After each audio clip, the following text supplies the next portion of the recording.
네, 시청자 여러분 안녕하십니까? 주말 잘 보내셨나요? 온앵커의 당잠사, 당신이 잠든 사이, 당신이 쉬는 사이 전해진 소식들 체크해 보겠습니다. 자, 미증시는 요즘 계속 강합니다. 장중 내내 흐름, 변동성이 좀 있긴 했었는데요. 그 내용부터 체크해 보시죠. 장 초반의 분위기는 좋지 않았습니다. 더 정확히 말씀을 드려서 프리장, 장 시작 전 분위기는 거의 3대 지수가 급락 분위기였는데요. 바로 이것 때문에 그렇죠. 인텔. 전거래일에 체크를 해드렸습니다. 인텔의 실적 발표가 장 마치고 이미 나왔기 때문에 모두 알려진 내용이었죠. 실적, 가이던스 모두 부진하게 나왔습니다.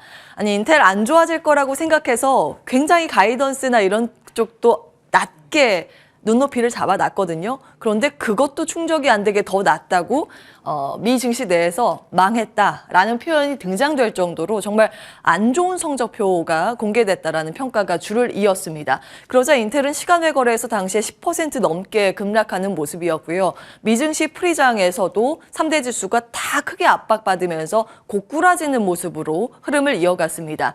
장 초반 분위기 그나마 그 낙폭을 다 돌려 올라간 것은 경제 지표 때문이었는데요. PCE 물가 지표 덕분이었습니다.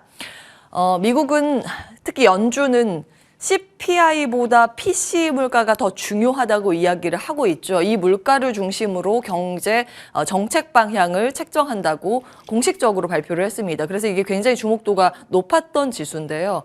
12월 물가 지수가 5% 나왔습니다. 6개월간 둔화 추세가 뚜렷하게 나타났고 2021년 10월 이후에 가장 낮은 수준으로 떨어졌습니다. 인플레이션 하락을 확인을 한 건데 다만 이제 세부 항목들 보시면 사실은 에너지가 특히 이제 유가나 가스가 많이 떨어졌잖아요. 에너지 기여도가 높아서 이렇게 물가 지수 자체가 낮아졌는데 여전히 걱정됐던 부분은 서비스 물가, 이게 잡혀야 정말 이제 연준이 속도 조절을 안심하고 할 텐데 아직 서비스 물가는 견조한 것은 확인이 됐습니다. 그래서 한 중립 정도의 이슈긴 했는데 찬물을 끼얹었던 인텔의 실적 우려감을 어느 정도는 희석시키는 분위기였고요. 장 초반에 거의 이제 약보합까지 올라서면서 출발이 됐습니다. 한동안은 좀 눈치를 보면서 위아래 보합에서 등락을 거듭하는 모습을 거쳤는데 뚜렷하게 상방을 틀게 만든 경제 지표는 바로 이거였습니다. 기대 인플레이션. 이게 장 초반 정도에 공개가 됐었거든요.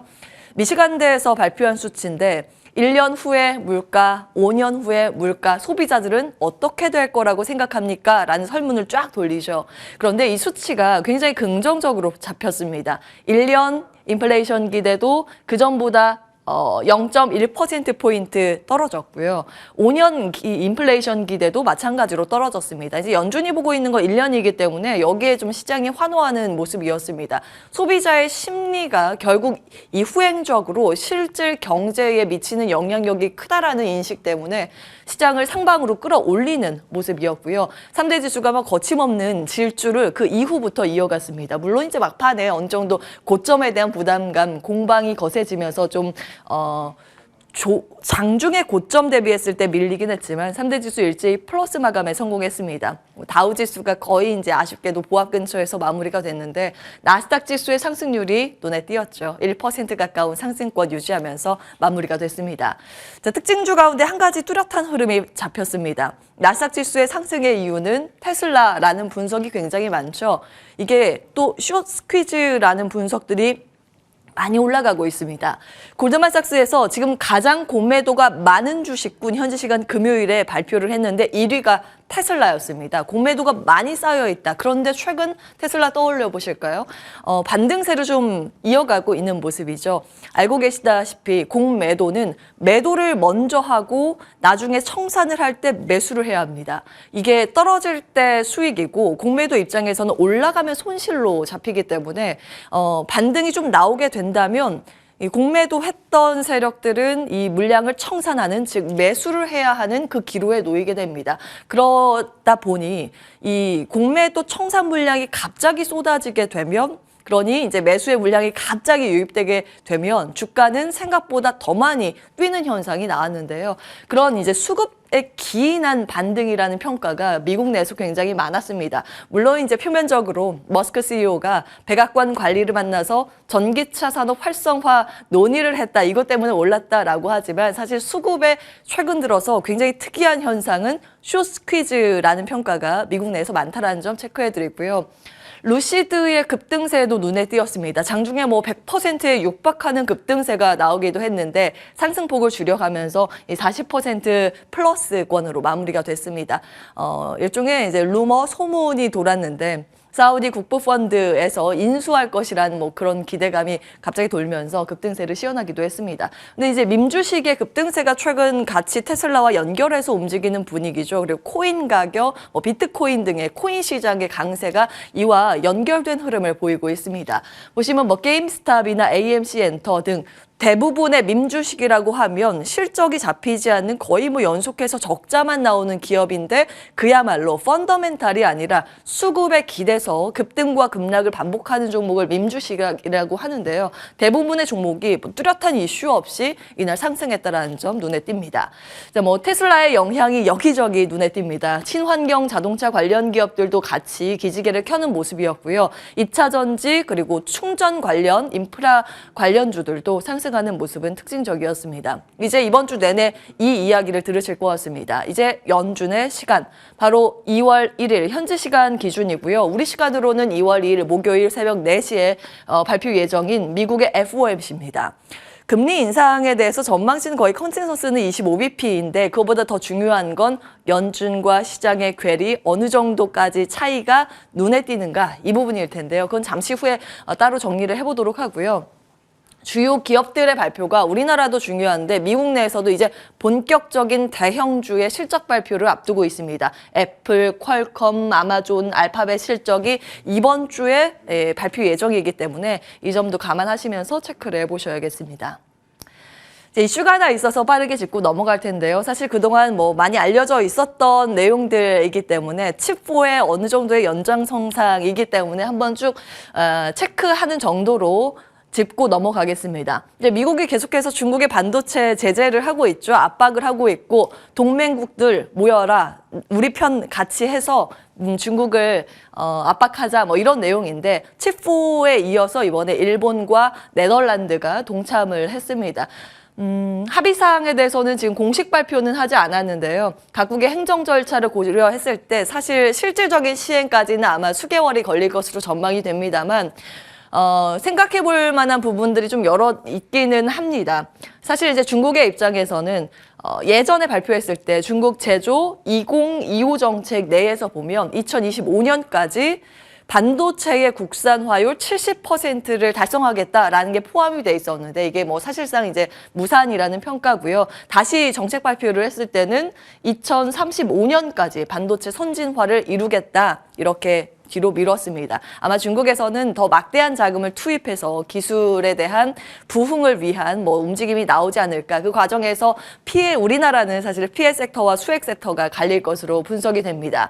자, 이 내용으로 봤을 때는 일단 한국은 시간을 벌었다. 이런 이제 수혜 관점에서는 분석이 되고 있는데요. 반면에 이제 미국이 우리나라에게도 참여를 해라. 고강도의 이 압박이 나올 가능성이 한편으로는 좀 악재 요인으로 해석이 되고 있기 때문에 함께 체크를 해보셔야겠습니다. 자, 자리 옮겨서 국내 이슈 이어서 점검을 해보도록 할까요?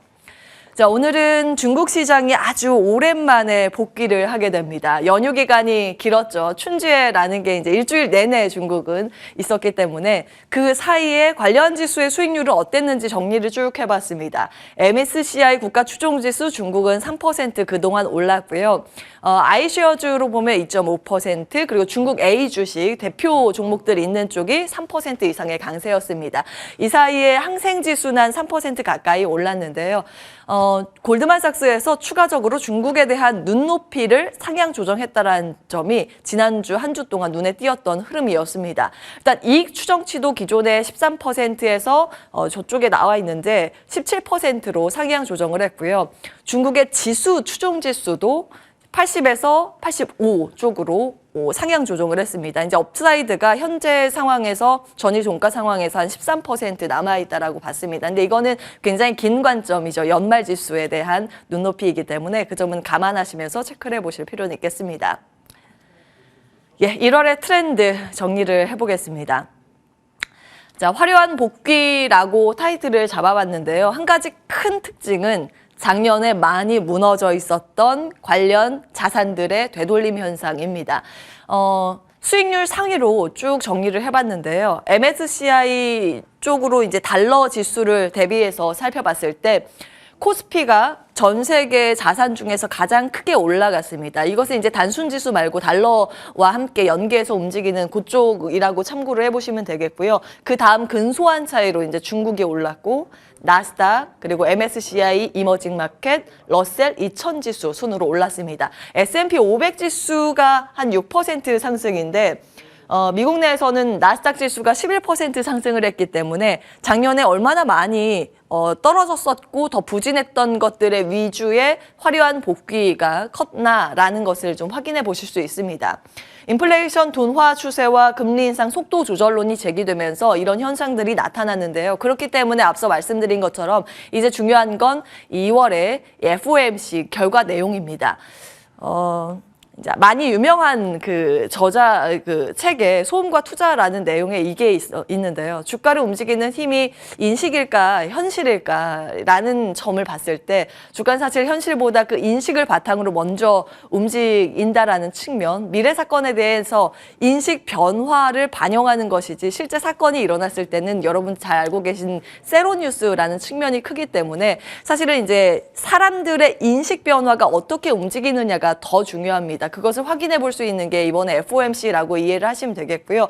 그래서 이를 기점으로 우리는 어떻게 투자 전략을 세워야 하는가 이 고민이 더 깊어지고 있는 상황입니다. 그래서 이제 증권가를 중심으로 어떤 시각을 유지하고 있는지 쭉 한번 살펴봤고요. 대표적으로 한 3가지 리포트를 정리하고 마무리할까 합니다. 삼성증권에서 주간 추천 종목 10선을 소개했는데 우리나라 지금 나오고 있는 대부분의 증권사 레포트는 이렇습니다. 2월 1일 FOMC를 앞두고 일정 정도 시장이 변동성을 단기간 보일 수 있다. 그리고 단기간 특히 1월 들어서 지수 수익률이 높기 때문에 그에 대해서 이제 매물 압박도 있을 수 있다. 하지만 그것은 이제 매수의 기회로 활용을 해볼 수 있다라는 관점이 굉장히 많더라고요. 투자의 아이디어 한 3가지 삼성증권에서 내놓고 있는데요. 차이나 플레이 여전히 주목을 하고 있습니다. 이번에 이제 신규 추가했던 종목이 HMM, 이제 물류 몰동량이 늘어날 것이라는 그런 기대감이고요.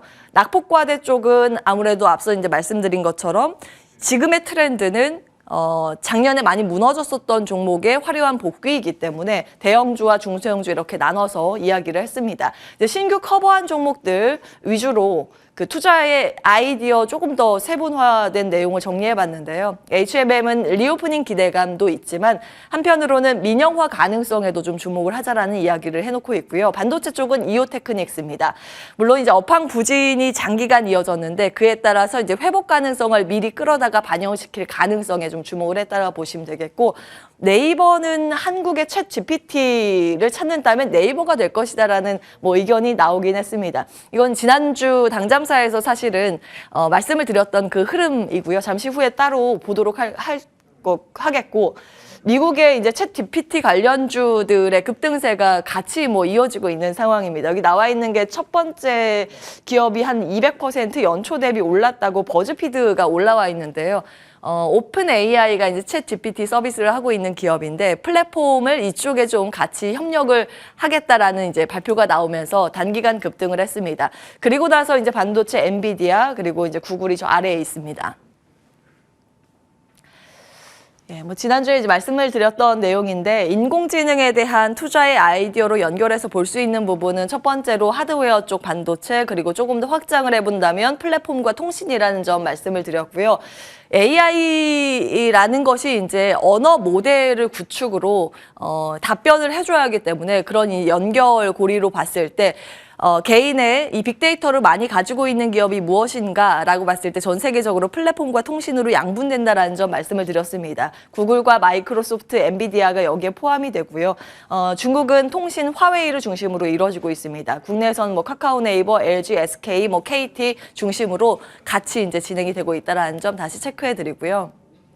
반도체 넘어가겠습니다. 시간상 요게 이제 엔비디아 같이 말씀을 드렸는데 요거 한번 26일 당잠사 화면 같이 체크를 해보시면 되겠고요. NH투자증권의 레포트도 정리를 해보겠습니다. 자, 이제 큰 그림으로 봤을 때 1분기는 달러가 키팩터라고 봤고 2분기는 물가가 키 드라이버라고 봤습니다. 일단은 지금 1분기이기 때문에 달러의 방향성과 함께 투자의 아이디어를 좀 연결해서 보자라는 내용, 그리고 종목을 선별했을 때는 이 정책에 대한 부분, 한국의 정책과 중국의 정책, 글로벌 금리 정책 이렇게 크게 세 가지로 나눠서 제시를 했는데요. 관심 종목은 아래에 쭉 나와 있으니까 체크를 해보시면 되겠습니다. 고요. 한국 정책 안에 이제 AI가 포함이 되어 있습니다. 지난주에 아마 많이 이제 기사로 보셨을 겁니다. 국내 정책적으로도 AI 인공지능 드라이브를 걸겠다라는 내용이 포함이 되어 있고요. 뭐 미래형 모빌리티가 여기에 같이 들어가 있습니다. 중국은 한한령 가능성을 감안했을 때 철강과 비철, 화학 등의 소재주에 이제 관심을 갖자라고 시각을 좀 변화하고 있는 상황입니다. 소비 관련주는 최근 흐름은 좋기는 하지만 이제 단기 관점으로 보자라는 이야기가 속속 올라오고 있다는 점 체크해 드리겠습니다. 자, 이제 키움증권에서 조금 전에 올린 레포트도 마지막으로 정리를 할 텐데요. 이번 주는 저베타나 변동성 관리 상품 일부 편입을 해서 해지 전략을 하자라는 조심스러운 의견을 같이 내고 있습니다. 아마도 단기 가격 부담이 존재하기 때문에 변동성 감안을 하면서 보자라는 그런 내용일 텐데요. 하지만 이게 장기 관점으로 이상과열 현상으로 아직은 보기 어렵다라는 관점.